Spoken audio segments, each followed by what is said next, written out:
Imagine moving into a 150-year-old mansion where your ball gown disappears overnight, alarms suddenly wail at 3 a.m. for no reason, and your guests swear they're being watched by something you'll never see. But what if every bone-chilling prank, from stolen rings to locked doors, isn't just creepy, but part of a real-life mystery no expert could solve, and one ghostly resident refuses to rest? This is the true story of Esmé, the faceless spirit who transformed an ordinary home into Virginia's most unforgettable haunt. Stay till the end, because the secrets she hides are far more shocking than any ghost story you've ever heard. Before we begin, tell me, where in the world are you watching this from? Drop your city or country in the comments below. I read every single one. Catherine Neville shifted nervously on the ancient porch of her newly purchased home, a 150-year-old Gothic mansion nestled deep within Virginia's historic hallowed grounds.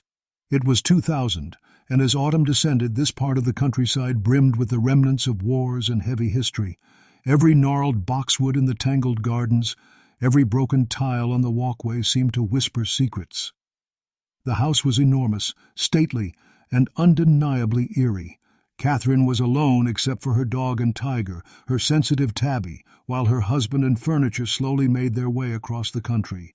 The locals, with their stories of long-buried secrets and spectral sightings, made the place seem even colder, as if something waited inside. On Halloween morning, hoping to breathe new life into the mansion's neglected gardens, Catherine invited Jim, the local landscape designer. Jim's Scottish ancestry and stories of the second sight added a layer of intrigue. He claimed, only half joking, that he could sense supernatural presences. After sketching ideas for the garden, Jim asked unexpectedly to explore the upstairs rooms. At first, Catherine was amused by his curiosity. Then, as Jim moved through the darkened halls with purpose, her own sense of anticipation grew. Jim stopped abruptly in the master bedroom. He pointed to an empty corner and described seeing a faint, shimmery outline, the kind of barely-there presence that made him visibly pale, hairs standing on end. Tiger, usually brave, avoided that part of the house entirely, and sometimes his yowls would echo through the rooms at night until Catherine came to guide him back downstairs. On Halloween evening, Catherine decided to open her home to the neighborhood for the first time, lighting candles in every window.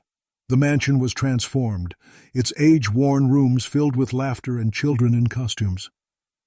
87 little ghosts and goblins came to collect sweets. Neighbors remarked on how welcoming the mansion appeared for the first time in memory. If a spirit had been hiding, surely it was drawn out by the excitement. The next morning, the fun was replaced by confusion. Catherine's prized Yves Saint Laurent ball gown, which had hung high on rails near the hallway ceiling for years, had vanished. It was impossible to reach it without a ladder, and yet now it was gone. After a frantic search, she found it neatly folded under a library table on the opposite side of the house. Carl, her husband, joked that their ghost was a young woman, spinning in the gown and dancing away the night. Amused, they named her Esmé, a name from an old family acronym with magical connotations. Catherine decided to honor Esmé's presence by transforming a Gothic-style guest room into the spirit's own sanctuary. She hung the ball gown from the ceiling, thinking it might please the ghost. Instead, chaos erupted. Every art supply Catherine kept in the adjacent room was hurled into the hallway. Heavy objects, like the industrial-strength easel she used for painting, were overturned and dragged to block the entrance. Catherine tried to reason with her invisible tenant, but the message was unmistakable. Esmé would not be confined to a single room. She belonged to the house as a whole. Years passed, and the mansion became a refuge for writers on the Virginia literary circuit. One of Catherine's first guests, Marcia Talley, wandered into Esmé's preferred sunlit landing.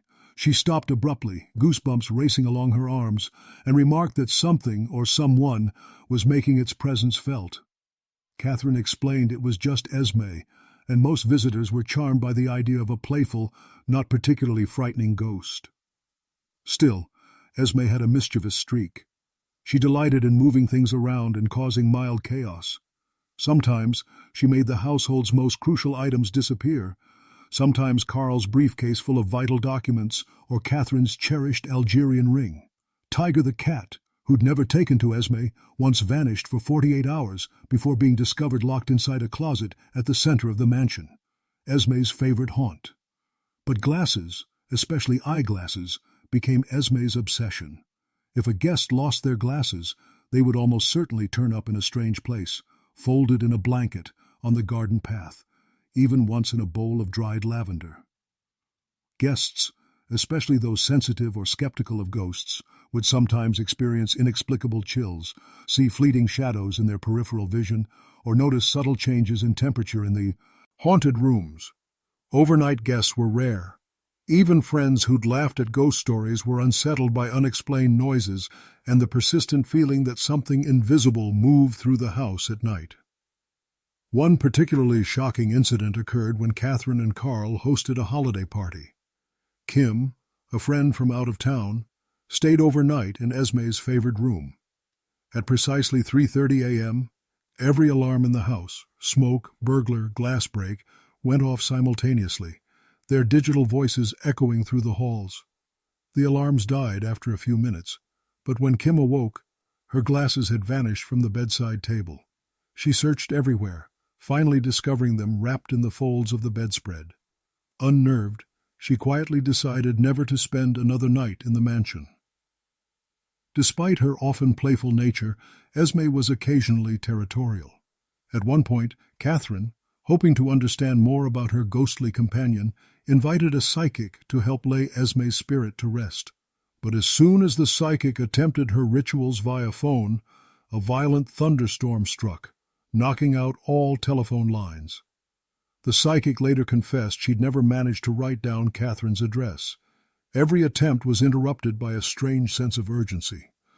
Esmé wanted, above all, to remain. Determined to better understand her home, Catherine researched its previous owners and the property's history. She learned about generations of families who lived here, some of whom hinted that the first residents may have been African American, though their stories faded into the haze of time. One day, disaster struck. Black liquid seeped from a bedroom air vent, evidence of catastrophic mold or rot in the attic. Catherine called specialists, who set to work in the dangerous heat above. The cleanup lasted weeks. She discovered a trove of historical artifacts, land grants signed by President Franklin Pierce, rare books in multiple languages, an 1815 ship's manifest that documented Lafayette's last journey, and household ledgers painstakingly kept at the height of the Civil War. The attic became a maze of hidden treasure, each document further intertwining Esmé's mystery with the mansion's tangled past. Life in the mansion continued, marked by a series of unexplained events. Sometimes, sunglasses would vanish from a guest's purse during a garden party, only to be found days later sitting on top of the stone sundial in the front walkway. Family photos, carefully stored away, would reappear months later, tucked inside the mantel of the parlor fireplace or in the attic's dustiest corners. Antique keepsakes from Catherine's childhood, including a battered fundraising yo-yo, appeared randomly, as if Esmé was cataloging and redistributing cherished objects, reminding the living of what had come before.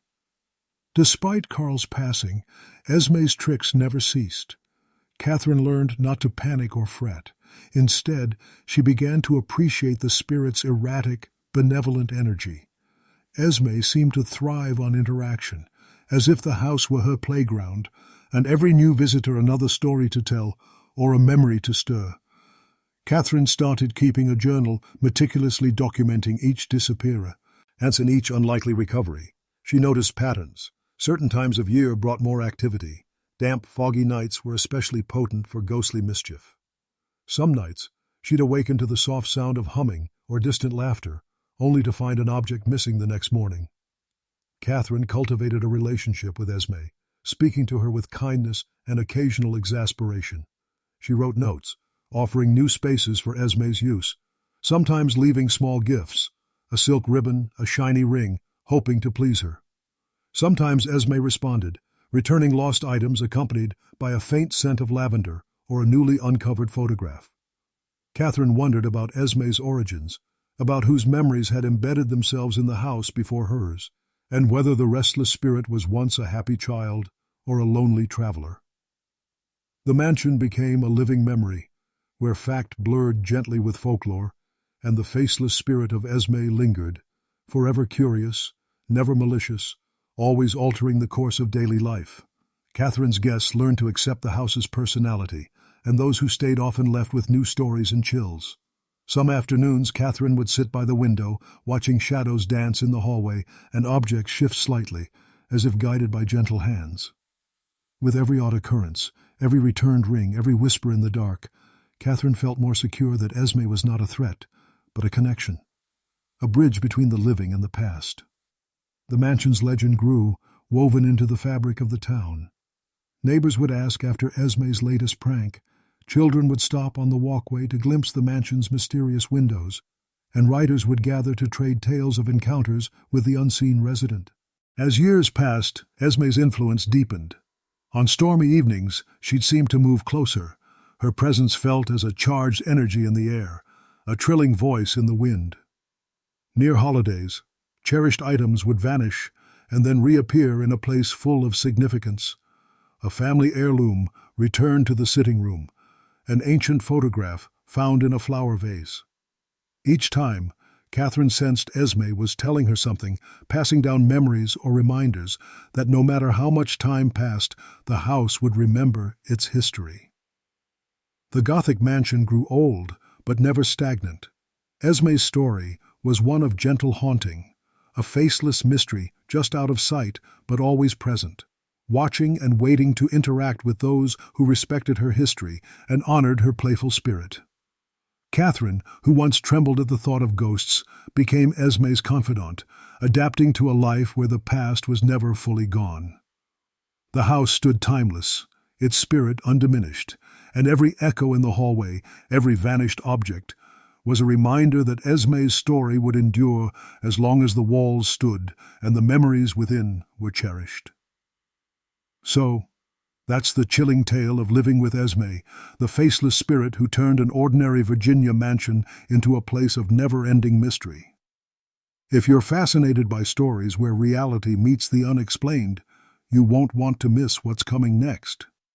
Keep watching the Witness Archives, where every story leads you deeper into the unknown, and maybe, just maybe, closer to answers you've been seeking. Don't forget to subscribe, and stay tuned for more incredible true accounts.